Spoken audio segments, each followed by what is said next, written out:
The USSR was the first country to make abortion fully legal, up to term, and paid for in state hospitals. Within 10 years of implementing that policy, they had 3 abortions for every 1 live birth, and they had to outlaw abortion again. Again, what time frame? I'm trying to pull the dates up here. Sure. Yeah. I'm just wondering, essentially, against like the conditions. Looks like around 1920. 1920. Yeah, later restricted then banned in 36 because of this problem. So it was 1920 through 36, right around roughly the same exact time as what other amendment was 1920? Do you know? Amendment in the United States, 1920. Yeah, the right to vote? Yeah. So I'm right sorry, around, are you saying that's correlated somehow? No. I just think it's interesting that the right to vote and feminism, because in the 20s it was roaring, and same thing in Russia, but they had 3 abortions for every 1 live birth they had outlawed. Literally had outlawed. They didn't I mean, that was a time where Russia was a pretty war-torn country, wasn't it? Because Stalin was overthrowing the monarch regime and the Bolsheviks. Yeah, they definitely needed to have human beings. They knew that, but that was the problem is that if you have 3 to 1 on the live births, you can't sustain the nation. So when they reintroduced it in 56, it looks like that's the time period that they re-legalized it, was in 56, had significant regulations on it to prevent that from happening. So hang on, so I'm just saying, the reason I bring this up is because you claim, well, descriptively, this isn't happening now. Okay, but descriptively, it was happening when it was allowed without laws against it. So I have actual evidence Right, so again, like obviously this can be conditional outcomes depending on certain things. Do you think that the sooner you have an abortion, the better? I mean, I don't see how, like, from my specific worldview, from the secular worldview, because I always think abortion's wrong. Oh, okay. Yeah.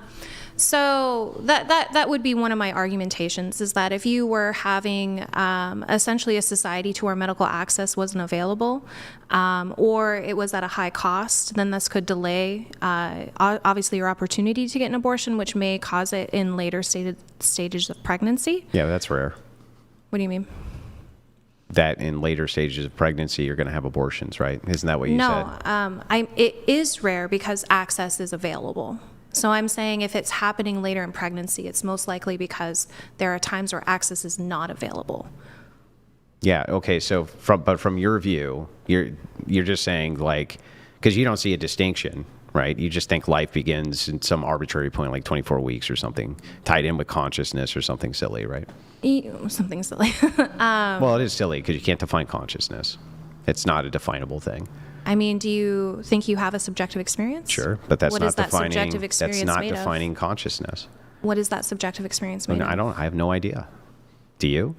What's it made of?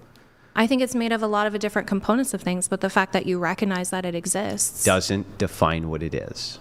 And what do you mean? What kind of definition do you want? Well, tell me what consciousness is. The ability to have experiences? Yeah. So, are you saying that you have no experiences when you're unconscious? Well, I think there's other aspects of experience that not just only go into terms of... So you are having experiences, even when you're unconscious? Well, I don't think consciousness and being conscious are necessarily the same thing. They're not? No, like I wouldn't say that... like someone who is sleeping doesn't have consciousness, even though they're unconscious. You don't believe that when you're sleeping, you're completely unconscious. I'm sorry? What? You said earlier you don't believe when you're sleeping, you're completely unconscious. When we're talking about grape. You're completely unconscious? Yeah, you said you didn't believe that you're completely unconscious when you sleep.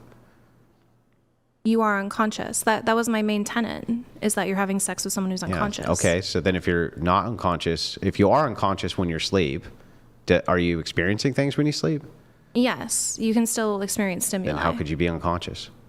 Because of other qualia. Qualia, sensation, emotions, I mean, your ability to dream. If consciousness then is defined as one who has if consciousness is expressed as one who has experiences. Hang on. I'm sorry. Can we get back to... No, we can't. I just want to make sure. Well, I feel like we pivoted from... No, we really didn't pivot. You pivoted it here. No, you said arbitrarily at 24 weeks. That's a different subject than what we were talking about.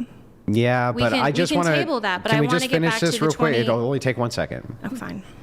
Consciousness one who has experiences is conscious. If you're having experience when you're unconscious, then you can't be then you must have consciousness even when you're unconscious, right? Yes, there are aspects that you can have consciousness when you are unconscious. I So don't are think you that actually those are unconscious? synonyms. Yes, because I think unconscious and consciousness are different. What? Like, What's different? I have no consciousness, or I do? what is being conscious to you? I don't. Well, it's not a thing again that's definable, really. I'm just in terms of, so you when your wife is sleeping, that's as good as she's awake. What do you mean? In terms of conscious and unconscious, Yeah, I think that she still has consciousness. when she's sleeping, Yes. even though she's unconscious. Right. Well, we no, she's not. agree. No, she's Then not. we I don't think agree. she's unconscious. I think she's knocked out. What's the difference? Well, this is the thing about consciousness. Like I said, it's not definable. I think therefore I am is the best we can come up with. but we agree On what? that when you're sleeping, you're still have consciousness. I agree with even that. though you're not From your worldview, conscious. yeah, from my worldview that makes sense. From your worldview that Why makes no does sense. that make sense from your worldview? Because you're the one who's making the determination as to when life begins. It's 24 weeks because of consciousness. What do we mean by life? Consciousness. What do you mean by life? It doesn't. I'm doing an internal critique. Then you can do your internal It does, critique. because we do, like, obviously there's different there's different terms when we talk about, like, the mode of life. Like, I'm sure you would recognize that cellular division and metabolic life is very different than someone having a subjective experience. I agree. It's human life. You agree it's human life. Yes. Great. There's no disagreement there. Right. What I'm saying, that's before 24 weeks. But it is different than someone having a conscious experience. To you. Or a subjective experience. Yeah, to you. It's Why is that not different because for you? for you, that's the thing you value, not the life itself. Well, yeah, without a subjective experience, there's no society, right? Right. But the problem is that you can't demonstrate there's no subjective experience before 24 weeks. So that's one. And two, even if you could say there's no subjective experience before 24 weeks, consciousness itself is the one thing that human beings really don't understand very well.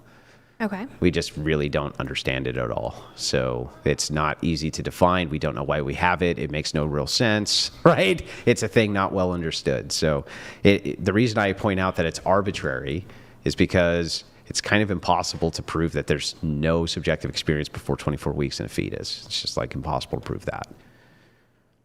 I mean, I agree. I guess it's in kind of I classify it as like the same as like puberty. Like, obviously, there are certain metrics that you hit when you have reached puberty, but when does someone like go through puberty or experience puberty, or how long does puberty take is going to be different. So sure, it's an depending arbitrary on metric. Yeah, I don't disagree. Yeah, so that was my whole point. Is like you okay. came up with a 24-week arbitrary metric. I think in some instance, like there are going to be some instances where yes, things are arbitrary. It's just you just have to draw a line somewhere. Okay, so we'll table that. We know it's Okay. arbitrary. I'm glad that we got the semantics taken care of so that we understand. No, I'm sorry. It didn't seem like we agreed. I'm glad we do. And then moving forward, well, we kind of do, but moving forward from there, right? I would still like to know why it is on the legislation end. Mm-hmm.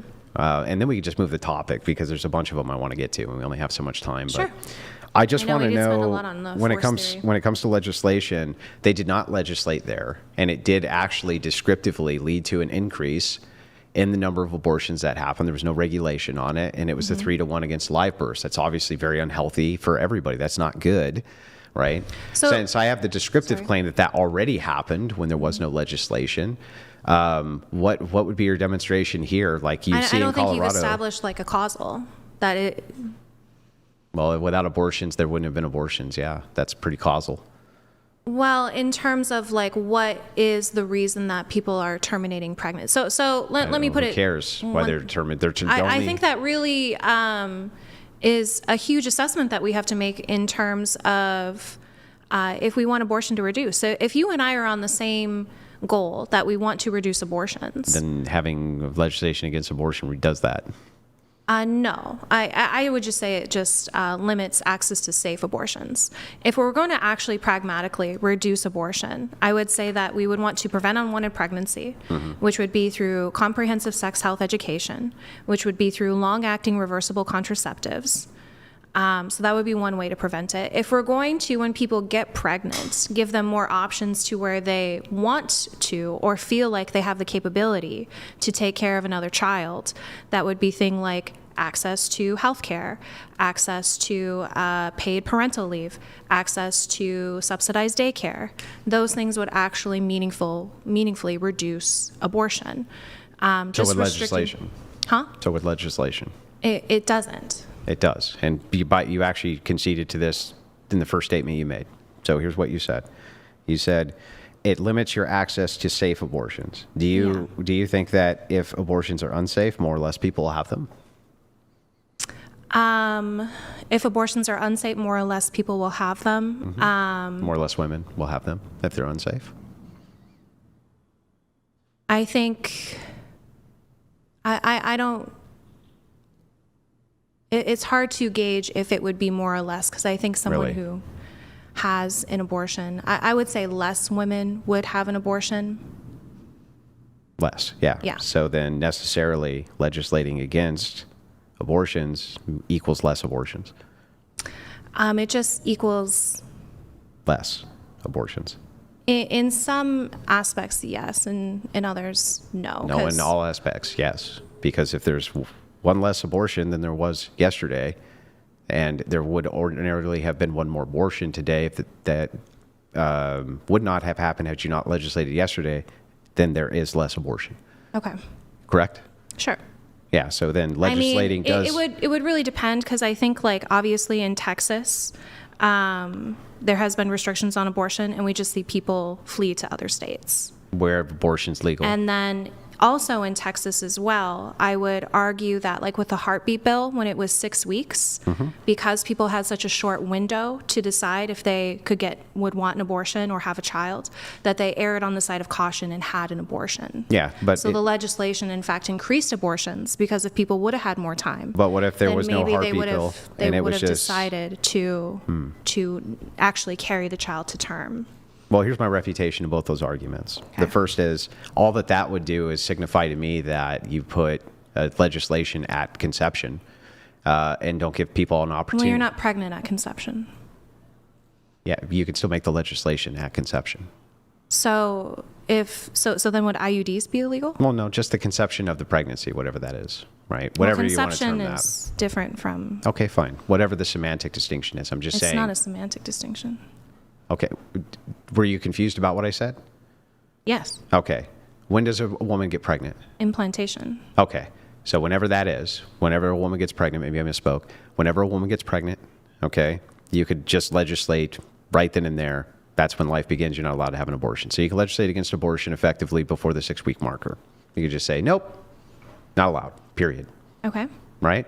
So that would significantly limit those, because you say people are just panicking because they have a narrower window. I'm saying take the window out, and then they won't panic. You just can't do it. So then you say, well, they flee to other states where abortion is legal.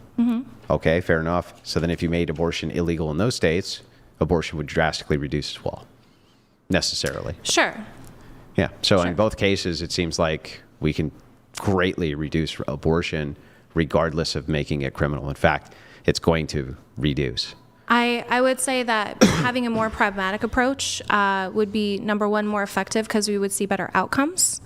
And again, you just really lose me on regulating a woman's autonomy. I think if we're going to give anyone the choice to determine family planning, to determine health risks, to determine mental health, then it would be the person who's carrying the pregnancy. I literally made the argument earlier that you care about the woman's autonomy, and you said no, the doctor also, he has the authority and say and this and that. Wait, that was a different delineation we're talking about in terms of the procedure that you're having.